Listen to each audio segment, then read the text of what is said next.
Buenos dias, bonjour, o genki desu ka? Ni hao ma, guten tag, god morgen, dobre obro. Howdy, y'all, and welcome to this third exciting installment of the Awesome Life Force series by Joseph Cater. Well, the series is about a book written by Joseph Cater called The Awesome Life Force. So naturally, the video series is, anyway, you get the point. But welcome to this third installment of the Awesome Life Force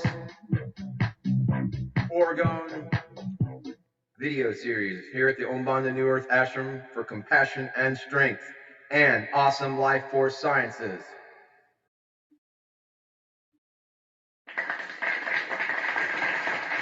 Yes, yes. Thank you. Thank you. Thank you. This episode is brought to you by Folgers Coffee. Instant and adequately heated.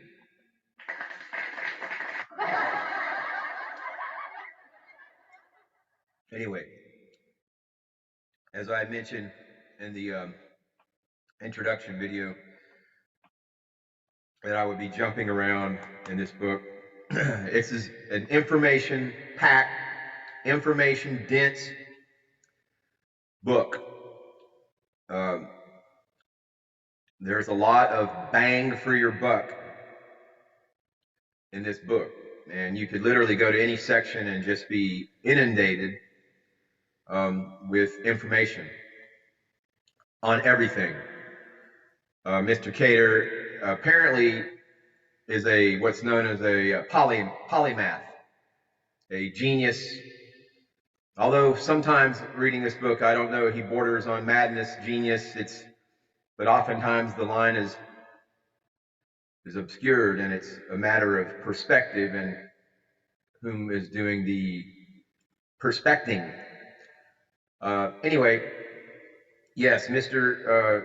Cater is what I would call a polymath, a genius on many different topics and subjects, or at least through his written work, knows quite a bit and knows it to a depth that speaks with cosmic authority. I can put it no other way.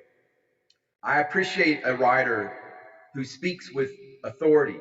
They're not this sort of a narrative voice that panders to,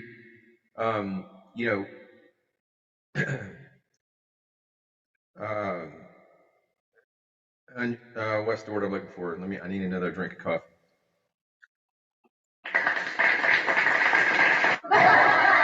They pander to insecurity. That's the word. Insecurity, to uncertainty.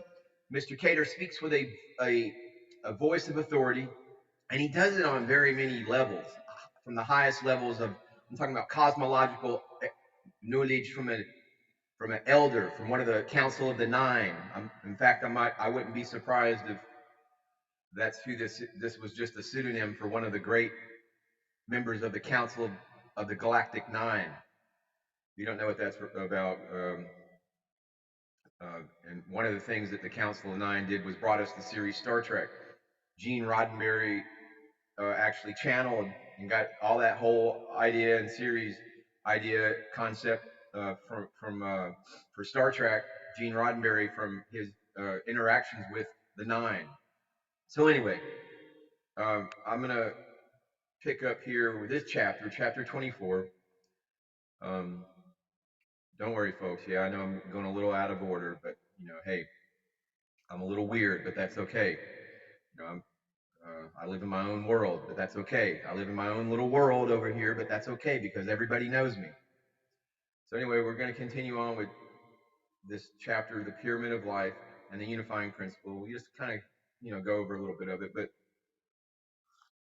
Mr. Cater, Joseph Cater, is a polymath. I mean, the section I was reading last night, he was talking about the music and the evolution, and in this case, it was the devolution, the decline of music, and what he was getting at And he was kind of using as a reference the height of the Baroque music, you know, when you had people like Johann Sebastian Bach, you know, Herr Wolfgang Amadeus Mozart, and, you know, and so on and so forth. But a lot of these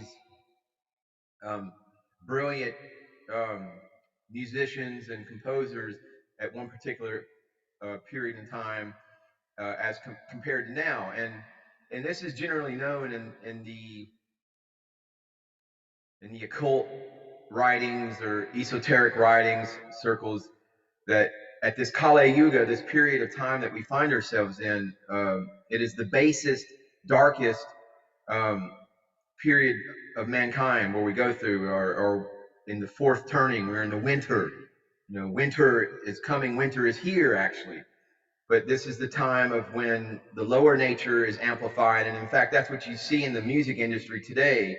Everything is the frequencies are very low, they're very bass oriented, and all that type of frequency is meant to, it goes into the pelvic cavity and excites that energy of the lower chakra, the lower reproductive energy. And so you see in the music, and the thematic focus of the music, and what it actually promotes and produces because of the frequencies involved, is a very sort of primal, lower animal nature focus. And so anyway, yeah, Mr. Cater talks about that. He talks about many things, you know, in a future series episode, provided I still have some more Folgers coffee.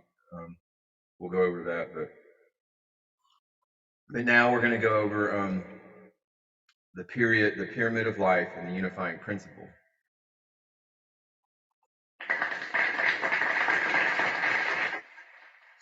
By now, let me put on my official glasses. These are my official Awesome Life Force glasses. These are hand signed by Joseph Cater. They're signed right along here. You can't really see them. This is also an autographed copy of the Awesome Life Force. So, don't? Okay. So by now it should be apparent to any intelligent reader that all things are interrelated. Let me repeat that. All things are interrelated. And as Dolores Cannon has pointed out, all things are alive. All things are sentient. All things are from the mind of God, imbued with the stuff of God, the source energy of God. All right, I'll continue. So by now, it should be apparent to any intelligent reader that all things are interrelated. In order to gain an adequate understanding of any broad subject, it must be examined from all sides.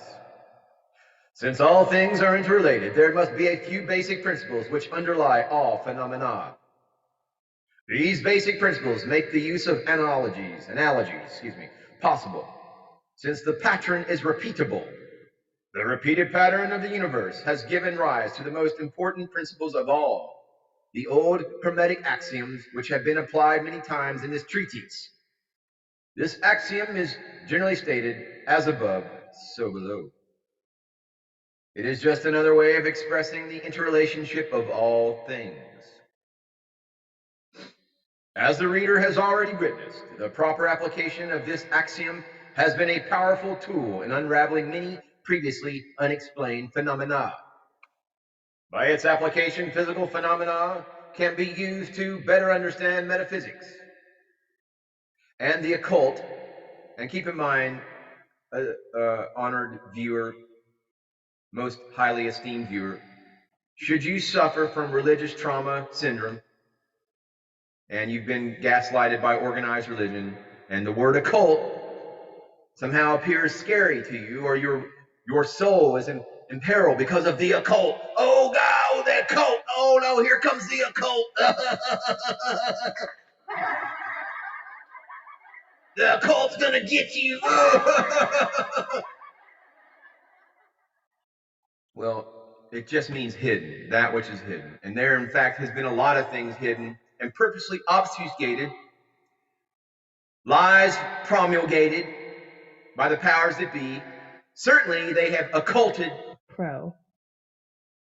Certainly, they have occulted the vast knowledge.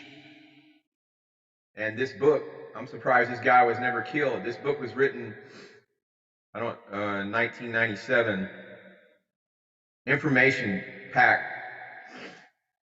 Thanks to Dwayne Burth, the emissary of light, the Chihuahua emissary of light, who's living out of his wife's suitcase, apparently, in the dark. I don't know whatever you kids are into these days. But anyway, as the reader has already witnessed, the proper application. Oh, did I read that part? Yes. Okay. So, this axiom has been a powerful tool in unraveling many previously unexplained phenomena. By its application, physical phenomena can be used to better understand metaphysics and the occult. Oh yeah, and vice versa. Occult just means hidden, okay? And vice versa. It follows that the true metaphysician must have a thorough understanding of the causes underlying so-called physical phenomena, as well as the laws directly associated with its own area of specialization. The true scientist the true scientist must also be a consummate metaphysician. Yes. I mean, even Einstein said science without religion is lame.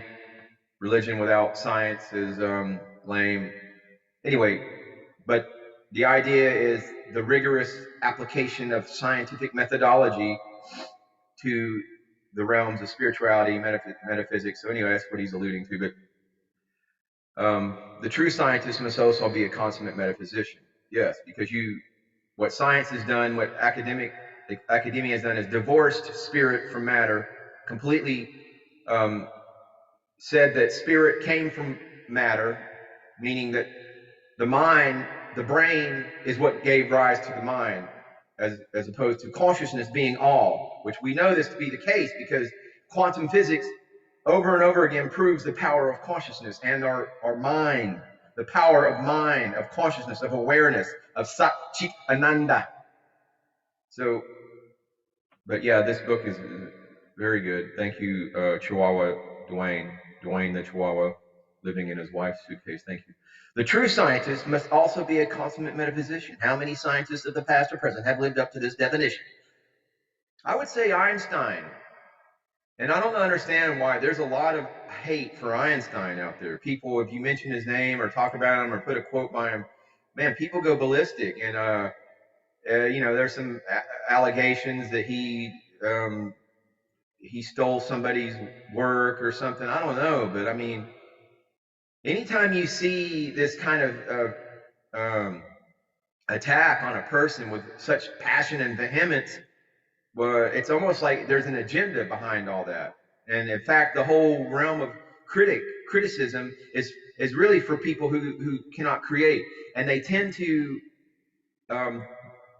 focus on people with broad minds and novel intellects, which Einstein has. I mean, he has like so many good quotes, and he was a very in my mind, Einstein would just seem like he was exploited by the establishment, and that he really just wanted to kind of just worship the universe through the investigation of knowledge. So anyway, I'll continue on. How many scientists of the past or present, oh yeah, have lived up to this? I would say Einstein for sure, Nikola Tesla for sure, Niels Bohr, Max Planck, all those quantum guys, but I'm sure there's a bunch more. I'm not contemporary scientist, but in the real sense of the word, the terms scientist and metaphysician are practically interchangeable since they both have a broad view of the universe.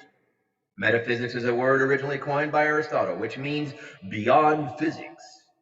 And in fact, my first book is called Rise of the Metahuman, and it's a good definition, a good time to plug that book. But Rise of the Metahuman, metahuman is simply beyond human. It's the next iteration of humanity, and in a sense, the first metahuman was Jesus Christ, and any metahuman is basically anyone whose personality is based upon higher values, and they live through awareness of spirit, and they are beyond the human. They're beyond, and that can take on many things. We have transhumanists, and they believe that adding technology and whatnot to your body makes you a metahuman. So there's many definitions and realizations of what a metahuman is.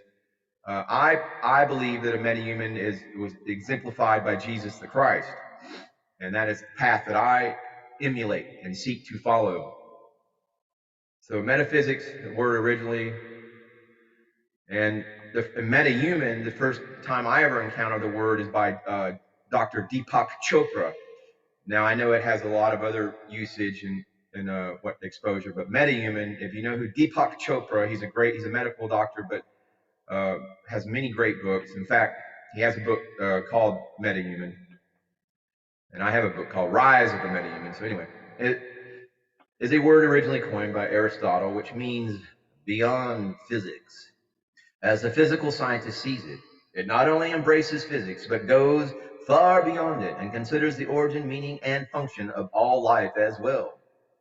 Since many kinds of phenomena are encountered in this broader field, which are completely beyond the scope of academic science, it is natural for the scientific community to deride anyone who takes metaphysics seriously. No, because they want to keep humans trapped in the third dimension.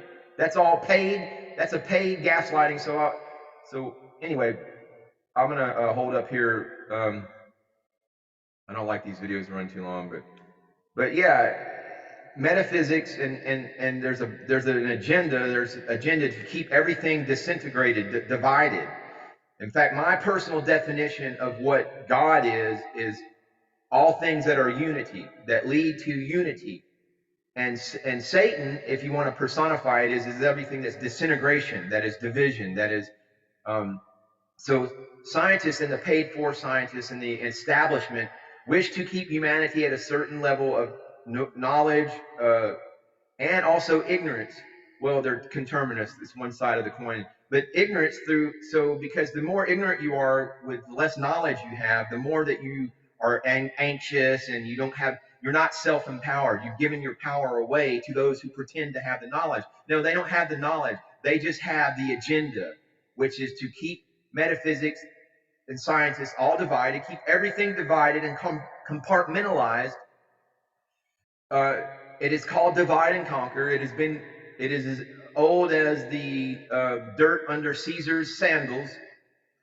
So, but once you begin to get just a little bit of knowledge, a little bit of light comes into your life through knowledge, understanding,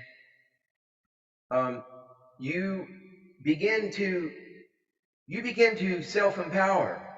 You begin to rise on the path of the metahuman.